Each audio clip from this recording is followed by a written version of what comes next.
Hello, and Jay Gurudev. This is my first attempt at a PowerPoint recorded Zoom collaboration video, so hopefully it works out well. So as you can see, it is our mid-course celebration, and I am Melissa Catterley.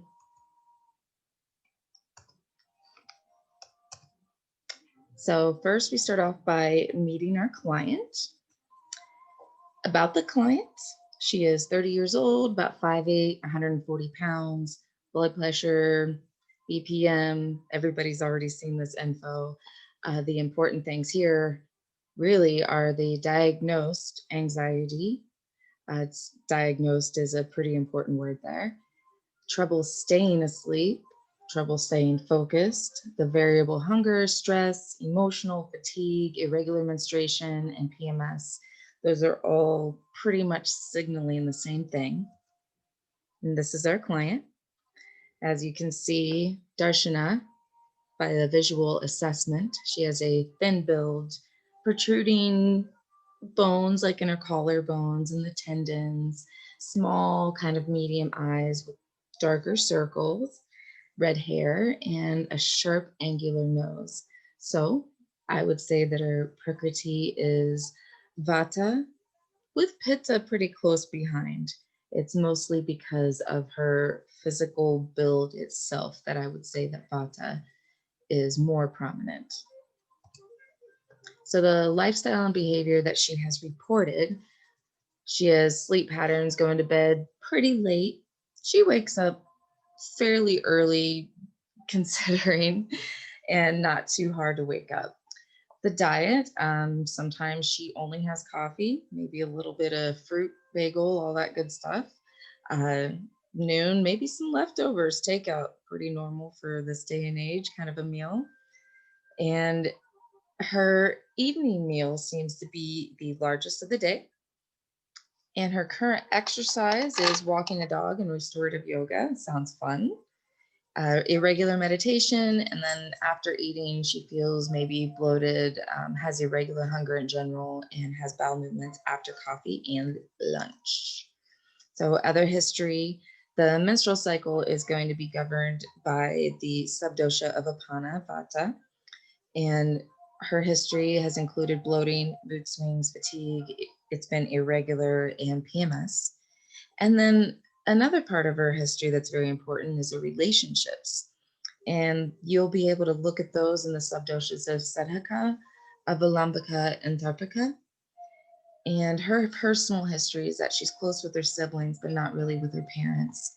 She's been single for over a year now. It was a pretty bad breakup, so I would say heartbroken and scared to start something new. So the pulse reading, the Nadi Vigyan, and her Vikriti, her current state of imbalance, are going to be highlighted here. The gunas of her pulse are light, subtle, moving, slightly oily, cold, soft, slightly covered, and subdued. A lot of those qualities are Vata. You can see some Kapha qualities too, but intuition is already saying that that is more Ama and not Kapha. So the indications here with that her Vikriti is Vata. I would say Sa Ama, which is with Ama. Ojas, I mean, she does have a gorgeous smile and nice skin, but I know that it could be stronger. It's being diminished. It's being blocked. Her Agni is definitely Vishama. The deep pulse reads as Pitta and Kapha, so it's probably trying to balance out the aggravated Vata. And then the Gati, the dosha moving, I would say is Vata, moving into all areas. But it seems that she might have a tendency for Pitta a little bit too. So in some of our treatment plans, we have to make sure not to aggravate Pitta while trying to balance the Vata. And her subdoshas, the ones that stood out are Prana, Samana, Apana, Vachaka, Sadaka, Avalambaka, and Tarpaka. So there's the individual gunas listed for each of them, and you can see a lot of repeats, again, of the Vata and Kapha qualities, or Ama. And the prana is very important. It's part of the life force. The samana is moving and light, and that's the one that fans Agni. It should be a little bit stronger than that. The apana, settled and covered, that's going to cause some problems with elimination and with the menstrual flow as well, if that's coming up with those qualities. The pachaka, that's the seat of Agni. It shouldn't just be light and moving around. It should be strong and powerful and heated. Sorry about this glare on my glasses. I can't seem to correct it. So the avalambaka and the tarpaka, those are some, along with the sadaka, that were related to the heart, possibly the relationship issues mentioned before. And we're going to get into that a little bit more later. But I love how the Tarpika talks about the nourishment of the mind and it's the nervous system. I like this for some of her anxiety. Her Dhatu pulse. The Dhatu pulse, when something stands out in the Dhatu pulse, it almost always indicates imbalance. And what's standing out is the rasa, the plasma or nutritive fluid, which is the first one that has to go on and nourish the rest.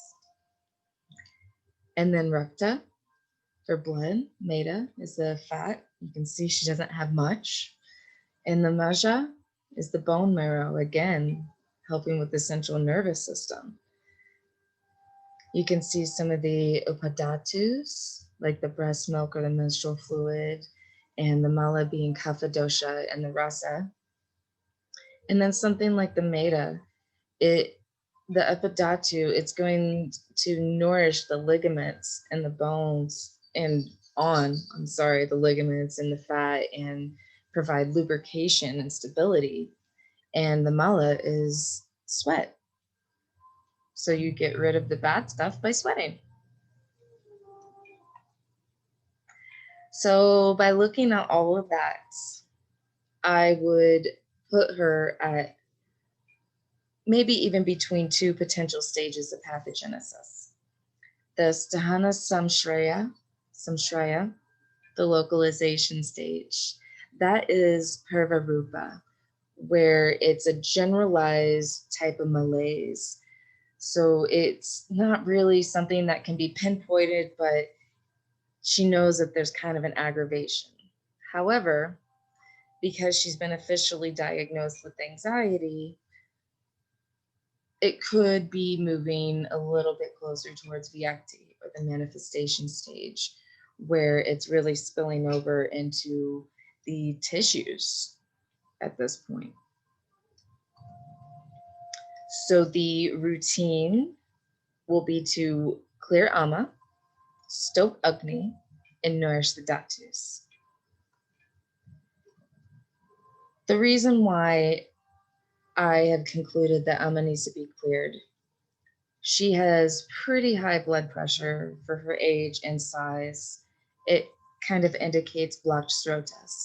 Maybe it's a little difficult for the blood, which was also in the Dhatu pulse, to be moving through. Her consistently light, cool diet is dulling the Agni. It doesn't really have enough heat to stimulate everything. And that causes indigestion, which is part of her Vishama. And then Ama, because the food isn't going anywhere. Stress also dulls the Agni. Her Apana is subtle and covered, showing that that's probably Ama. The obstructed flow is going to start moving upwards. And the gunas in the pulse, again, they were mostly cold, light, and subdued. And although those are the kapha qualities, it would be Ama in this case.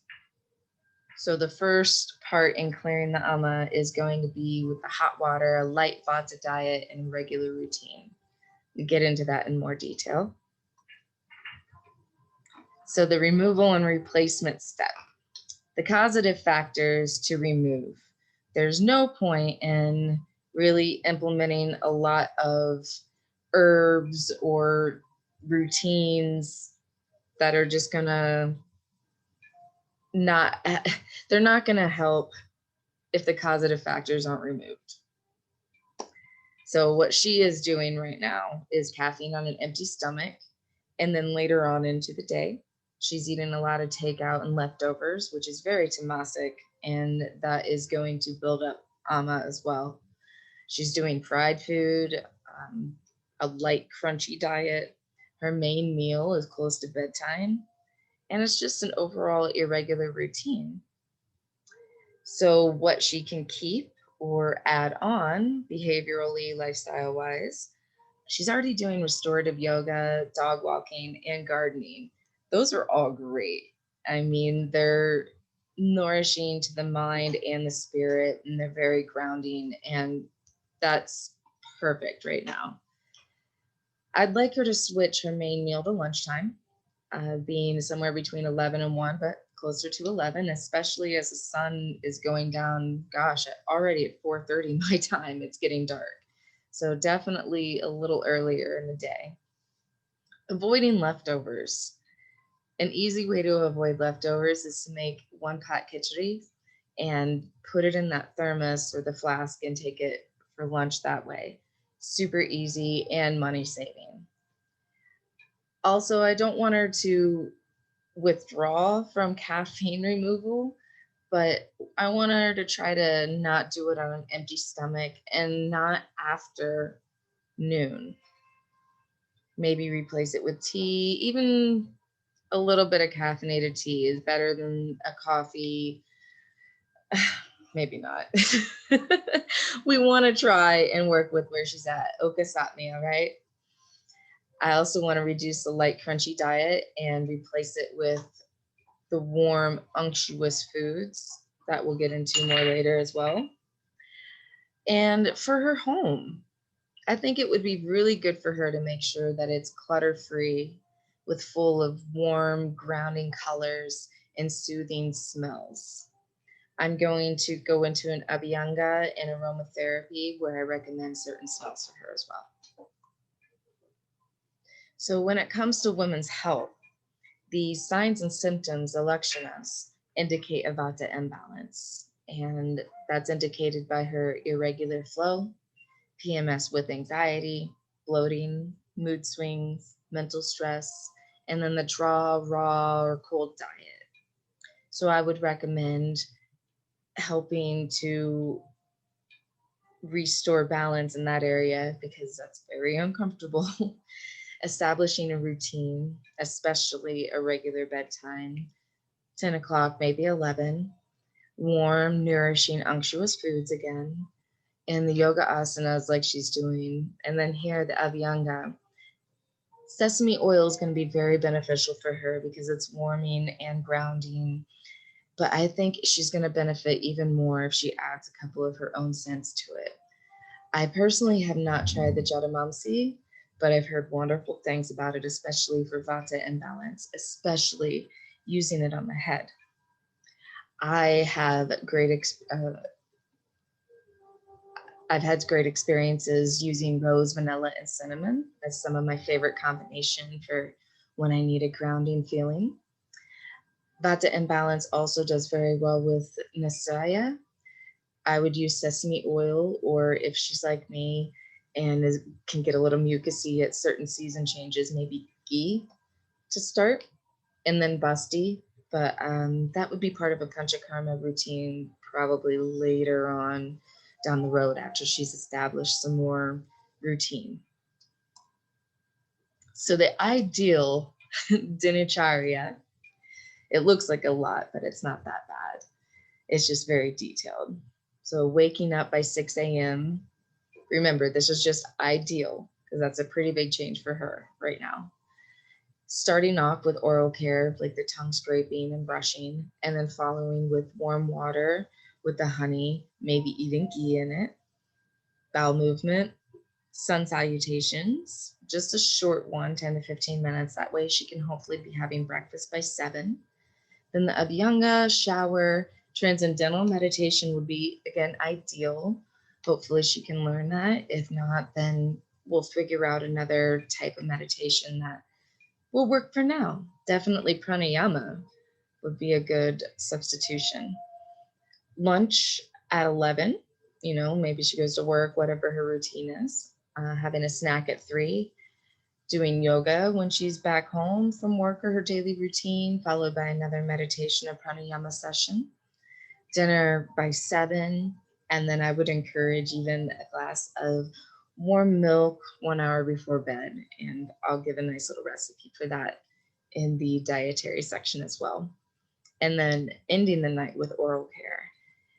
I have found that really good oral hygiene makes a huge difference, especially in someone with anxiety.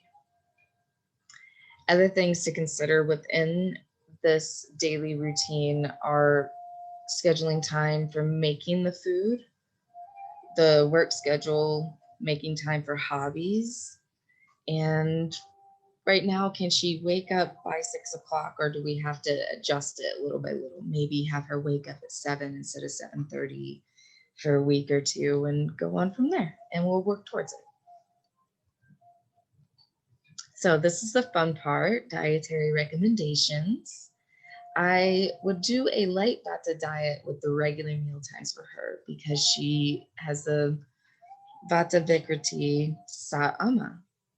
So for this diet, 7 a.m., she can do that yummy, yummy stewed fruit or maybe some oats with a homemade churna. And be sure not to skip breakfast, not to skip any meals at this point, really. At 11 a.m., she can have her biggest meal of the day, the khichdi that she's going to make and bring in her little flask, thermos. And we want to do split yellow mung beans, white basmati, and then pick one squash or cruciferous vegetable. I think that those would be simple choices. We want to keep it really easy for her because she probably gets takeout because she feels pretty busy throughout the day. Simple is better. And then we're going to add a homemade churna to that too. 3 p.m., another little bit of the khichdi, same thing for dinner, or if she's not feeling as hungry, maybe a bowl of bone broth. And then around 9, at least 1 hour before bed, the optional warm milk. For that one, I want her to use turmeric, black pepper, ginger, cardamom, or just the churna that we're going to make. And ghee can go in everything for her. The rasas, the tastes, she should avoid the salty, bitter, and astringent. That's all pretty rajasic and gonna stimulate vata a little too much. So we want to favor pungent as long as it's not overpowering or aggravating the pitta. And the sour and the sweet, using in moderation, but I mean, just considering good choices and not using the sweet flavor on a piece of pie. Herbal recommendations. Again, clearing ama is most important first, and also establishing these routines, removing the causative factors. But there are some herbal recommendations that I think would be okay to get her started on if she's super motivated about it. Definitely the warm to hot water, and she can sip on that all day long. Honey, that is going to be a good amapachana.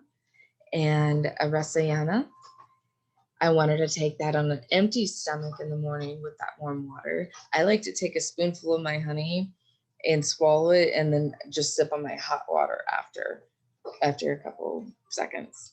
The ghee, that can even be mixed in there, just use freely all around. CCFT, after lunch and dinner. The coriander, cumin, and fennel is very good digestive aid and will help with some of the bloating. So she could definitely use that right now. And the homemade churna that I keep talking about can be used freely in drink and food. It'll also have the coriander, cumin, and fennel with a little bit of the extra cumin because of the prebiotic properties. Ginger, fresh ginger would be better for her because it wouldn't be quite so drying. And turmeric, with a little bit of black pepper to make the turmeric more bioavailable, and then some cardamom and cinnamon. Those are going to help with some warming and with a little bit of the sweet taste. Some other things that I've been considering, but I don't have a lot of experience in, would be castor oil, aloe, triphala. That would correct apana vata, the downward flow, but I'm not sure if that can be implemented immediately in her case, or if some other routines should be set in place first.